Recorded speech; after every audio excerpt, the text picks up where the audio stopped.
Bonjour et bienvenue, nous allons continuer notre formation complète pour réaliser un site internet. Donc, alors j'ai fait quelques petits chapitres pour vous initier au code HTML, au code CSS.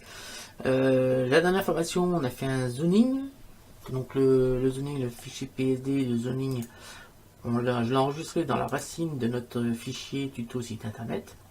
Et on a également un fichier image. Pour l'instant, le fichier image est vide et on va le remplir. Donc j'ai créé pour le besoin de l'information deux images, donc un logo en PNG et j'ai pris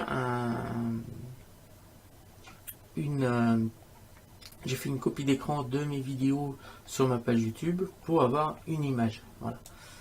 Ce sont des exemples. On va les glisser tous les deux dans le fichier image.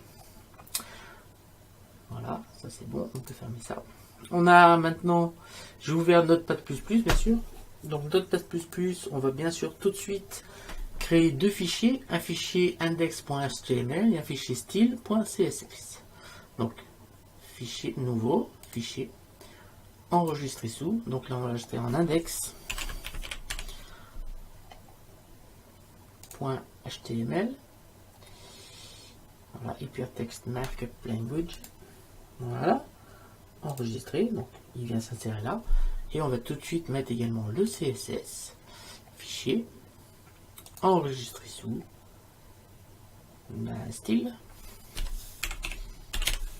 et celui-là en .css, donc cascade style sheet. Donc ça, tracé, cascade style sheet, enregistré. Donc là, nous avons nos deux fichiers qui viennent d'être créés. Alors, on va aller ouvrir notre fichier index. Voilà, comme ça on va glisser celui-là ici. Voilà, comme ça. Et là on va ouvrir notre fichier index et notre fichier style CSS. Donc on va commencer par notre fichier index. Donc je rappelle que on va déjà informer les bots qu'on va travailler sur un code HTML. Donc vous allez taper cette petite ligne de code. Donc on ouvre une balise, on point d'exclamation, doctype, HTML, ferme la balise. Voilà, là on informe que tout le monde que maintenant tout ce qui va être en dessous, ça va être du code HTML. Donc comme il y en a qui m'ont demandé si c'était HTML5, oui, on va coder en HTML5. De toute façon, je vais vous expliquer un peu les différences entre HTML4 et HTML5. En fait, on rajoute des balises. Le problème, c'est qu'il y a des balises qui ne sont pas... C'est certains anciens navigateurs, si vous ne l'avez pas mis à jour, qui n'arriveront pas à comprendre les balises HTML5, notamment Internet Explorer, l'ancienne version de Microsoft Edge. Donc à partir de Internet Explorer 9, je crois, il arrive à lire les balises HTML5, mais avant, il ne comprend pas ce que veut dire les balises HTML5. Mais vous allez voir, on va s'en servir. Donc tout de suite, on va attaquer déjà notre code HTML. Donc je rappelle que tout code HTML commence par une balise HTML et se termine par la fermeture de cette balise. Voilà, comme ça marchera mieux. HTML, voilà. Donc tout le code va se trouver dans cette balise. Donc on commence toujours par l'entête. L'entête, tête, head. Donc hop, head. Confirme aussi. Voilà, on peut mettre tout de suite le body aussi pendant qu'on y est. Donc je rappelle que le body, c'est tout ce qu'on mettra dans le body, c'est là, c'est ce qu'on voit sur le site internet. Donc on ferme la balise body. Voilà. Donc dans la balise head, on va tout de suite relier notre style, notre feuille de style CSS à notre site internet pour bien dire au navigateur que pour tout ce qui est graphisme et esthétique qui seront dans le zoning, il faudra aller chercher la feuille de style CSS qu'on a créée. Donc on va tout de suite dans la feuille de style CSS, dans la feuille dans l'index, et on va lier. Donc je rappelle, on ouvre une balise, on tape link comme lien vers Donc href, c'est pour avoir un lien, égal, on ouvre les guillemets, et comme on est dans le même dossier que l'index, on n'a pas besoin de spécifier quelque chose. Donc là, tu as tout simplement style.css, on ferme les guillemets, on appelle rel pour rappeler que c'est une feuille de style extérieure au dossier au dossier index, donc égal stitchit. On ferme les guillemets et on ferme la balise. En dessous, on va rajouter une petite chose. On va taper une balise méta. On va voir si vous vous souvenez à quoi ça correspond celle-là. Donc si je tape méta, char7 égale, ouvre les guillemets, UTF-8, on ferme les guillemets et on ferme la balise. Alors je ne sais pas si vous vous souvenez de ce que c'est. C'est pour que quand on va mettre des accents dans notre paragraphe ou dans les titres, les bots et le code HTML arrivent à restituer ces accents, sinon il va mettre des arrobates là où il faut pas, des symboles qu'il estime que ça va être le plus proche. Donc pour mettre, quand on met une phrase avec des accents, des E accent aigu, des E accent grave ou des E accent circonflexe, pour que ces lettres soient restituées sur le site, on est obligé de taper cette petite commande pour spécifier que on va chercher dans UTF-8 les références que l'on tape. Voilà. Ensuite, on va mettre le titre de notre site internet, donc titre, title, mon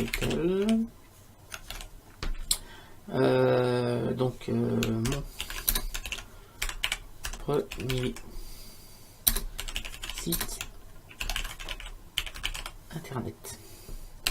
On ferme la balise title. Voilà. Alors, là, on a fini le head pour l'instant. Maintenant, on va s'attaquer au body.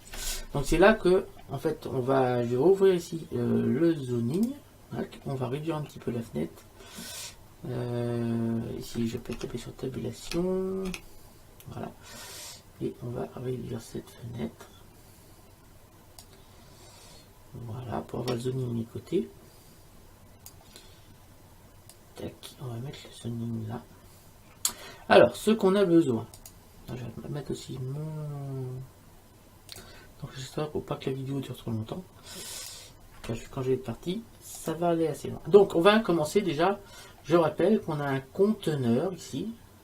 On a un conteneur qui fait 960 pixels, mais pour l'instant, on ne va pas s'occuper des dimensions que nous avons entrées ici. On va s'occuper simplement des zones. Donc, on a un conteneur. Dans le body, on a un conteneur.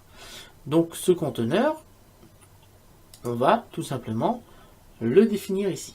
Donc, pour définir un conteneur, voilà, attendez, je peux faire autre chose.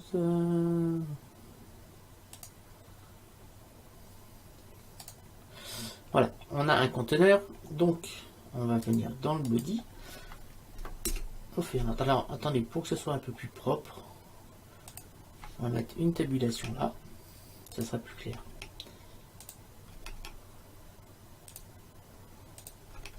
Voilà, ici le body on le laisse comme ça, avec, voilà, on va le décaler. Hop, hop, ça sera plus clair pour vous. Alors là, on va mettre une deuxième tabulation. On va rentrer la commande div id égale, on ouvre le guillemet, on va taper conteneur, on ferme le guillemet et on ferme la parenthèse.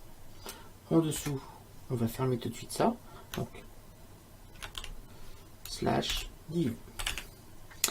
Alors, on va mettre, le problème c'est qu'on va mettre plusieurs divs, plusieurs références aux divs, avec lesquels chacun va mettre un conteneur. Le seul problème c'est quand c'est le début du conteneur, mais on le sait parce que c'est marqué. Par contre, quand c'est la fin, c'est toujours slash div. Donc le problème, il est là. C'est comment dire quand on va relire le code et chercher quelque chose, savoir quand ça va terminer, parce qu'on va avoir plusieurs /div à la fin. Donc ce qu'on peut faire, c'est rajouter ici, donc on va faire deux tabulations, un entrée et une autre, et là on va mettre un commentaire. Donc pour taper un commentaire, on ouvre une balise, on fait point d'exclamation, deux tirets, et là on va taper début conteneur. Voilà, ensuite deux tirets, et on ferme la balise. Là, en fait, ça va être un commentaire qui va servir seulement à ceux qui vont lire le code source pour nous indiquer que le début du conteneur est là. Et on va venir ici, on va faire un copier, donc CTRL-C, on vient ici, et on fait un petit CTRL-V pour dire que cette fois, après ce div, c'est la fin du conteneur. Donc là, grâce à ces commentaires, on sait quand commence le conteneur et quand finit le conteneur. On appuie sur Entrée. Et à l'intérieur du conteneur, on a trois zones. On a le header ici, ensuite on a la section et on a le footer. C'est dans le header qu'on a le logo et le nav, dans la section qu'on a le contenu. Non, d'abord on a le contenu, ensuite on a la section qui est là, le side. Dans la section on a les articles, dans le side on a le titre avec le Facebook, et ensuite H1 300 et le lien 300. Voilà. Alors, ce qu'on va faire, ici on va rajouter encore un petit... donc on va rajouter le header dans le conteneur. Donc pour ajouter le header, on va rajouter une balise. Donc on pourrait taper justement... On va taper div id égale guillemets header. On ferme les guillemets et on ferme. Et on va mettre slash div. Voilà. Alors on pourrait mettre comme ça. Donc avant le HTML5, c'était d'ailleurs comme ça qu'il fallait taper pour créer notre conteneur header, qui est là. Enfin, dans la zone qui est là, qui s'appelle header. Pour la créer, c'était comme ça qu'il fallait faire. Donc là, il aurait fallu mettre, hop, on fait un petit copier, CTRL-C, on vient là, et là on fait un petit CTRL-V, on va marquer début header.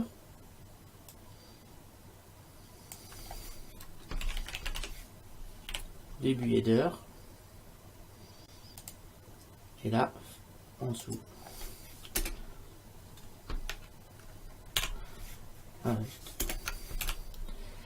Fin header.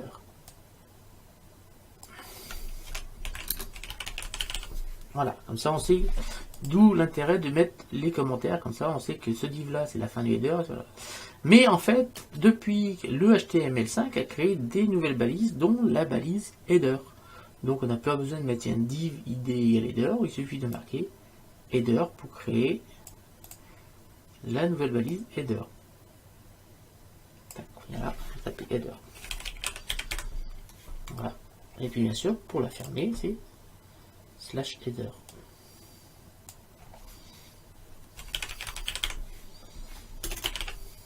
Voilà. Voilà. On a nos deux balises header.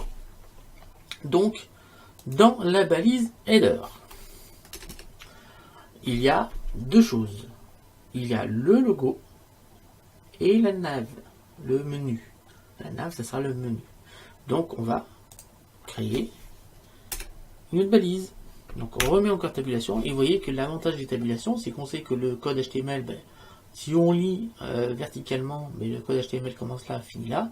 Ensuite, on voit bien que dans body, on a deux zones. On a le head et on a le body. À l'intérieur du body, on a encore, on regarde verticalement, on a le conteneur dans lequel il y a le header. Et là, en décalant à chaque fois avec une tabulation, ça clarifie un petit peu notre article. Donc là, on va faire le commentaire tout de suite. Tac. Donc là, ça va être début logo. Donc, logo. On va même pouvoir taper tout de suite fin logo. Donc, CTRL-C. On va CTRL V, fin logo.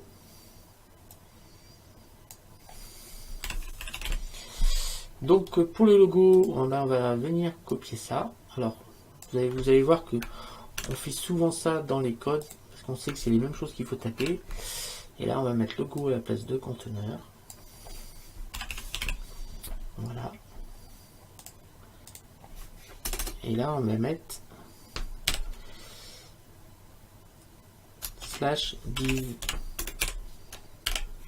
Voilà, ça c'est là-dedans qu'il faudra mettre le logo. Donc là on a notre logo qui est là, voilà. Alors ensuite on va pouvoir rajouter maintenant notre nav. Donc là ça va être hop, on va copier ça. Donc CTRL C, CTRL V. Donc là on va mettre début nav. Fin nav.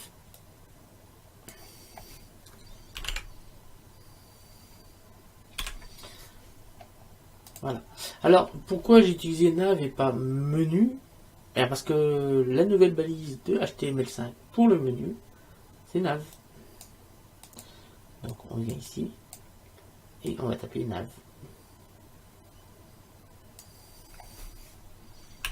Nav. Vous voyez bien que c'est bien reconnu par Notepad++, donc c'est bien une balise qui existe. Nav. Voilà. Donc là, on a fini le header. On va faire peut-être un petit peu d'espace là. Ici. On va éclaircir un petit peu ça. Là aussi. Tac, tac. Là, on va peut-être en supprimer une. Là, on va rajouter un petit espace ici. Petit espace ici. Et voilà. Là, on est pas mal. Donc après le header dans le conteneur, après le header, donc en fait on a mis d'abord le conteneur, tout ça. Ensuite on a créé la zone où il y aura le header. Dedans on a créé deux zones, où une où il y aura le logo, l'autre où il y aura le menu. Donc ensuite on va passer dans le contenu. Donc on a un header contenu ici. Et on va continuer. Donc c'est après le header, mais toujours dans le conteneur. Donc hop, et là on va mettre début contenu, CTRL C, CTRL V. Donc cette fois c'est contenu. Voilà. Et CTRL V. Donc fin contenu.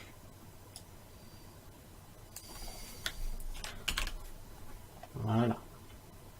Donc là, on va aller taper. On va prendre cette valeur là. CTRL C. CTRL V. Donc là, c'est contenu. J'espère que je ne vous perds pas. Et ensuite, on va fermer cette balise avec un /div. Voilà. Donc là, on va pouvoir mettre un espace. Donc là-dedans, il faudra mettre nos deux articles. Enfin, on va d'abord mettre les sections. Donc là, on est rendu à cette zone-là. Voilà. Donc dans cette zone-là, on a deux choses encore. On a la section et le side. Donc la section et le side, comme nav et header, sont de nouvelles balises du HTML5. Donc on vient là, on fait un petit coup de tabulation et on va remettre ici début section.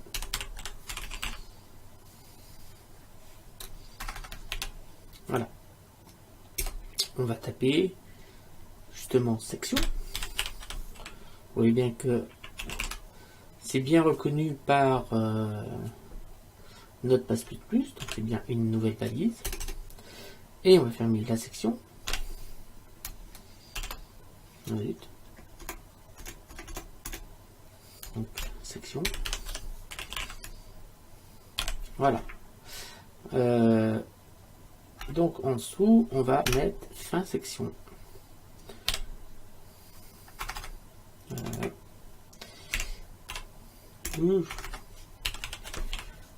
Fin section. Voilà. Donc avec au même niveau que de la section, on a le side. Donc ce qu'on va faire, on va venir ici.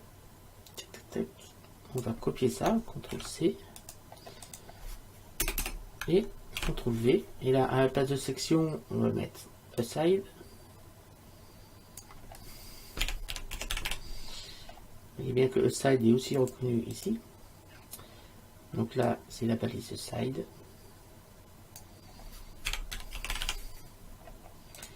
Et là, c'est la balise side aussi. Et là, c'est la fin de le side. Voilà. Donc ici, à l'intérieur, maintenant, on va pouvoir mettre les articles de la section. Article 1, article 2. Là, ensuite, on va pouvoir mettre notre Facebook et les liens. Donc là, on rentre ici. Voilà. Donc là, début, on va même copier ça. CTRL C.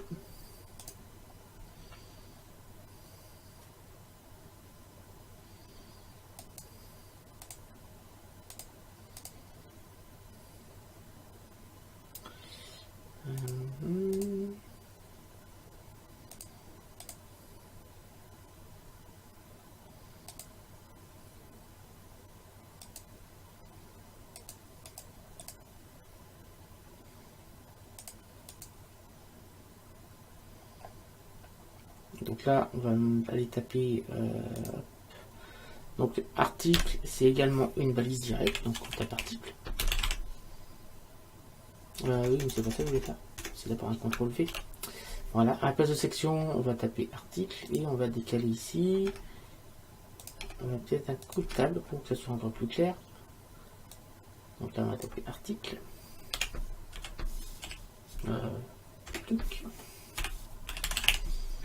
Voilà. Donc CTRL C.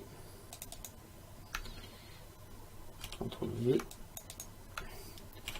CTRL V et CTRL V. Donc comme on en a deux, et ben on va faire deux.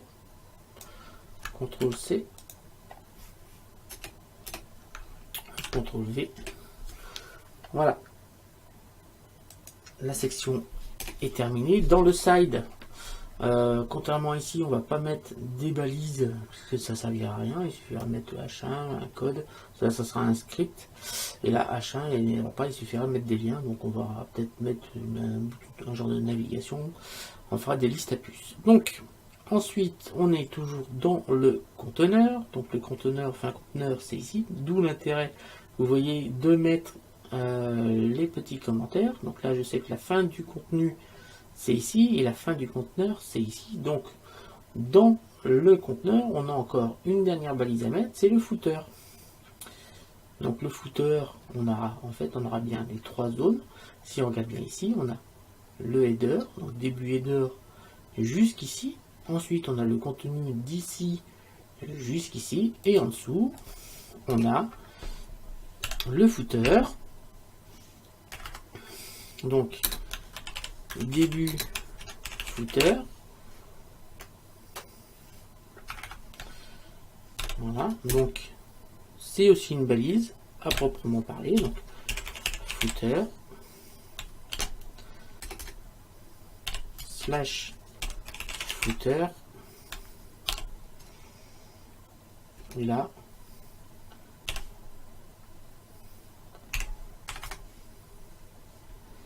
Fin footer. Voilà. Donc là, notre code HTML est terminé. Pour tout ce qui est, disons, l'architecture du site, c'est terminé. Maintenant, il n'y a plus qu'à remplir les zones.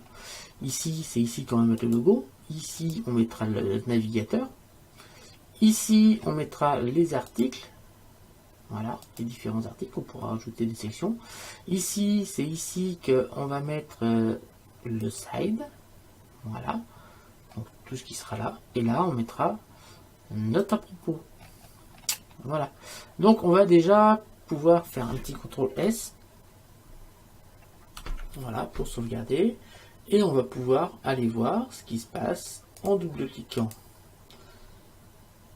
sur notre tuto pour voir ce qui se passe. Eh bien, on a bien notre premier site internet qui est bien en haut, et en dessous on n'a plus rien parce que même si on a fait toute l'architecture, eh ben, on n'a rien rempli. Et comme on n'a rien rempli, eh ben, il se passe rien. Voilà. Donc on va commencer maintenant à remplir. Alors, on peut d'ores et déjà aller chercher une image. Donc, on va chercher notre logo. Donc, je rappelle que pour une image, on vient faire ça. Image, src, égale, on ouvre les guillemets. Donc, comme ça se situe ici, c'est le logo.png. Vous voyez, fichier PNG. Donc, on vient ici, on va image, source. Donc, comme c'est pas dans la même racine, on va taper l'adresse image. Donc, image / logo.png.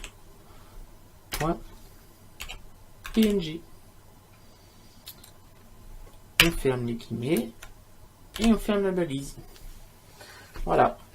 On va faire un petit CTRL S pour enregistrer le fichier et on va double-cliquer sur notre l'index et on va le logo est un peu grand. Alors, on pourrait bien sûr sans problème définir une taille du logo ici, mais c'est une chose à éviter. Alors, je vais faire une petite habitation ici pour éclaircir encore le code. Donc, c'est une chose à éviter car même si vous réduisez l'image ici, ça sera une réduction visuelle, mais pas réelle. Car en fait, donc là, ça a été vite parce qu'il n'y a qu'une image, mais je vous conseille que si jamais vous mettez plein d'images ou vous voulez faire un mur d'images, un mur de fond d'écran et des choses comme ça, je vous conseille fortement de faire des miniatures de votre logo. Alors, comment faire pour connaître la dimension? Ben, c'est simple. C'est pas pour rien qu'on a fait un header, un zoning, et là, on a la dimension maximum que doit faire le logo. Donc, attendez, CTRL Z. Donc là, on a la dimension maximum que doit faire le logo, donc 300 pixels sur 175. Hop, on va rouvrir ça. Un petit coup de tabulation pour retrouver notre d'accord, on va passer en personnalisé, voilà. Alors, on retrouve ici on a bien 300 pixels sur 175, on va cliquer fichier, ouvrir. On va aller ouvrir le logo, donc qui est dans tuto site internet ici, ouvrir, et on va ouvrir le logo. Tac, ouvrir. Et là, voilà notre logo. Donc on va le réduire. Donc je rappelle que la dimension de notre logo ne doit pas dépasser 300 pixels sur 175. Donc on vient sur image, taille de l'image. Donc on va cliquer ici pour conserver la proportion, et là on va taper 300 pixels. Donc c'est trop grand parce que la hauteur est maximum de 175, donc là on va plutôt taper 175. Voilà, ici voilà la nouvelle taille du logo. Voilà. On va peut-être l'augmenter un petit peu, donc faire CTRL Z, je vais vous expliquer. Parce que là c'est 300 pixels, c'est bien trop grand en haut et en bas, mais en fait ça prend pas toute la place. Si je fais ici un recadrage, vous allez voir que tout compte fait, 300 pixels, ça va peut-être passer. On va faire image, taille de l'image, là on est à, si là je tape 300, on est à 204, donc on va plutôt taper le chiffre en dessous, donc là 175, voilà. Donc là on a notre logo. Alors, on va peut-être le mettre un peu plus grand, parce que, si, on va le laisser comme ça. Donc fichier, enregistrer sous, et là je vous conseille de rajouter le petit underscore miniature. Voilà. Enregistrer. Ok. Alors c'est un petit réflexe à avoir de faire ça. Donc on va venir là. On va réduire la fenêtre. Et là on va taper 2 fois sur tabulation pour retourner cette page. Donc ici, cette fois, c'est pas logo.png qu'il faut l'enregistrer, faut chercher, c'est logo underscore miniature. CTRL S, on va aller chercher. Et cette fois, on va double-cliquer ici. Et cette fois, on a bien notre logo diminué qui a disparu instantanément. Vous voyez bien qu'on n'a même pas eu de temps de chargement parce que c'est instantané. Parce que justement, on a réduit l'image. Donc tout fonctionne bien pour l'instant. On va maintenant... je vais regarder depuis combien de temps on tourne, une demi-heure. Donc c'est la fin de cette partie, cette première partie sur la création de... Là on est sur la maquette, mais là vous voyez que on va commencer vraiment à créer notre site internet petit à petit. Donc c'est la fin de cette première partie. Je vous retrouverai très vite pour la seconde partie de la création de votre premier site internet. Donc là, on est en train de faire la maquette. On va servir du zoning pour définir les zones qu'on mettra dans la feuille de style CSS. Et ensuite, vous verrez que notre site internet va ressembler comme deux gouttes d'eau au zoning qu'on a fait dans Photoshop. Et après, on améliorera ça encore ensuite par la suite. Donc là, on va commencer la maquette. Donc là, on est en local, on n'est encore pas sur internet, mais la création, c'est la même. Donc je vous remercie de m'avoir suivi. N'hésitez pas à lâcher les pouces bleus, à commenter, à liker, à partager et à activer la cloche de notification pour savoir quand la suite de cette vidéo sortira. Je vous remercie de m'avoir suivi. Je vous dis à très bientôt et salut à tous.